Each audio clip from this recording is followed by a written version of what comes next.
Today, we are going to be combining the two topics I've talked about most on this account. We are going to be combining figure skating with basketball. More specifically, we are going to be comparing your favorite figure skaters to some of the best players in the NBA. And before we get into that, I just want to say I have loved talking about figure skating. I've loved seeing the success it has had for this, as I've just recently started this account. The last video did so well, and I'm so grateful for everyone who has liked it and all that kind of stuff. But I don't know as much what to talk about with figure skating because the season has ended, and I'm scared Stars on Ice might be very repetitive, especially after May 31st when it's ended. So I just want to let you guys know now in the comments if you have anything that can let me help figure out what to talk about with figure skating during this time. Please feel free to leave a comment. It would be so helpful, and I would definitely take advantage of it and talk about whatever you guys want to see me talk about with the world of figure skating. But now that that's done, let's just jump right into it with the most airtight comparison that I have. That is Ilya Malinin and Victor Wembanyama. This is what gave me the idea to make this video, because both are doing things that we have never seen anyone do in their respective sport. Obviously, Ilya, he is doing the quad axel, and he's performing 7 quads in a single set. It is absolutely insane what he is doing, and Wemby's sitting there doing tween step back threes, blocking every single shot. He's a 7'4" guy who can do it all on the court. Absolutely insane. Both of them are crazy. I will say Ilya already has the success. He has a bunch of Worlds wins, and he was already in the Olympics. Wemby doesn't really have as much. He does have a silver medal in the Olympics, but he doesn't have the accolades or the championships. But he's a front runner for MVP this year. He is top 3 in voting for sure, and he has some of the best odds for his team to win the NBA championship. So they are both on the path of their teams becoming, and them as players becoming, the greatest ever in their sport. I don't want to jinx anything, but they're both so exciting, and this was such an easy comparison for me because it just made so much sense, and it gave me the idea for the rest of these. Because this next one obviously isn't as airtight, but it's one I really like. It's less about their play styles or how they skate and more about their personalities, and that is Amber Glenn to Steph Curry. And the reason I got this idea is because I learned a lot about Amber Glenn and her early career and her struggles with mental health that she has talked about so much, and has become such a huge advocate for just mental health awareness, which is amazing. And Curry didn't have the mental stuff, but he had these lingering ankle issues early in his career that kind of made people question how good he was going to be. It's like how Amber was questioning how good she was going to be when she started her senior career. But both of them came back from these hard things, and they got so amazingly strong.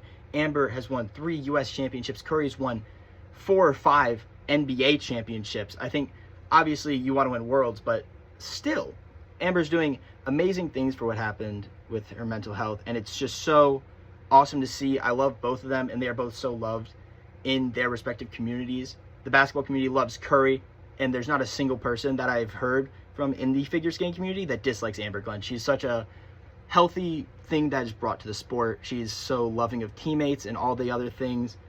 And, I've talked about her a lot, but Curry's the same way. He changed the entire game of basketball, and then also was just, always had a smile on his face, babyface assassin, all that kind of stuff.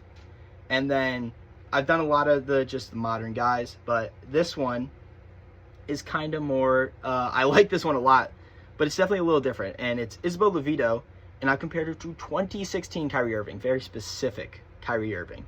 And this is because they are both super young. This is Kyrie Irving on the Cavaliers with LeBron, so they're both not the top guys or girl in their sport, but they are both, top 10. They're very good. They are part of the elite in their company. And this one fits with their styles because both, you just cannot take your eyes off of them. They are elegant and beautiful and just so amazing to watch when they are on their game. It's not always going to lead to the most points you get, but it's going to look so amazing and beautiful, like you have practiced this all your life. And it's Kyrie with his handles, and it's just Isabeau doing anything on the ice, really. And it's amazing. I'm just looking to see if there's anything else. The one thing is, the difference is Kyrie's definitely more of a quiet personality, especially in 2016, while Isabeau is such a fun and vibrant personality on all of social media. So if there was a difference, it would be that. But now we're going to talk about the one that hurts me the most as a Milwaukee Bucks fan, because this is my favorite skater. This person that got me into it. This is a person I absolutely adore. And it's Alyssa Liu and Tyrese Haliburton. Tyrese Haliburton, man. Gosh, I don't want to give him this, but it's just so spot on because they are both, like Curry and Amber, they are both such joys. Alyssa has just this vibrant energy, carefree attitude, and you can see it in her skates, and it makes her perform so well, and it's absolutely amazing to watch. And as much as I dislike Haliburton because of what he's done to my team, the man's, when he plays and when his team has him on the court, it is just, once again, like I said for Kyrie and Isabeau, it's just poetry in motion. He just gets them working so well, and these vibrant energies that both of these people have are just so compelling, and you are just glued to your seat whenever they are on the ice or on the court. It is amazing to watch. I love Alyssa. Haliburton, he's growing on me. I'm still a little hurt, but he's definitely growing on me. The only difference is that Alyssa's won Olympic gold, and she's won Worlds. Haliburton has not even been to the final. He's been to the finals, but he's not won the NBA championship yet because of his unfortunate Achilles injury. But now he's going to make the comeback like Alyssa did, but who knows if it's going to be at the same level that she had. And then the last person I want to talk about is Corey Sakamoto and Giannis Antetokounmpo. This is my guy. Oh my gosh. And like how everyone respects Corey in the figure skating community and loves her and treats her with so much respect, and she's just such a fun ball of energy. It's the same thing with Giannis. There's nobody, maybe now people dislike Giannis, but nobody before that ever really had problems with Giannis. They all loved him. He's such a happy little goofball. He had so many funny moments. And it's the same thing with Corey. Corey was just such a great piece of energy in the world of figure skating, and she just brought so much fun. She was also a big person who had this whole thing of respecting your opponents and showing them so much love and being so friendly with them. So they both did all these great things. But another thing is they both have these long careers that are coming to an end.